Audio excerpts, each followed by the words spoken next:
beyond a beer with the boys. If the arrest, humiliation, and resultant brouhaha over the case of Harvard scholar Dr. Henry Louis Gates has taught us anything, it is that we still dwell in separate worlds, ones which rarely meet.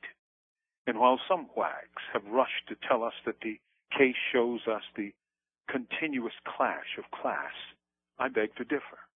If anything, it shows us just the opposite.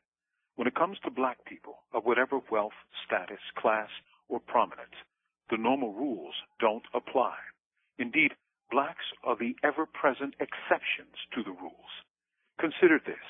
Americans have said and believed for the better part of a century the saying, a man's home is his castle, not black men. How else could Skip Gates get busted on his doorstep for disturbing a non-existing peace? In law, a homeowner's property rights doesn't end at his front door. It extends to the street, at the curbside. This is an appurtenance. Imagine if a person slips and falls on the sidewalk in front of a home. That person has a claim on the homeowner, not the city. Skip Gates was busted not because he violated the law, but because he violated the emotions of the cop who entered his home.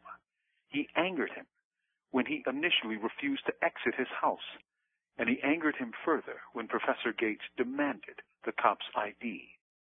President Barack Obama was right when he called the bus stupid, but as usual, politics prevailed when American rednecks responded with howls of protest.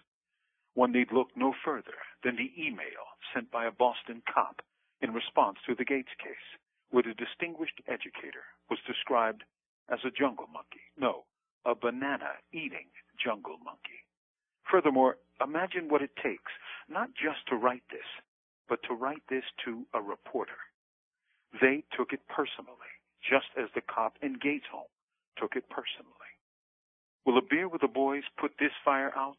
I doubt it, for it ignores what happens every day in dozens of states to countless men and women who don't have Harvard PhDs or have friends in the White House.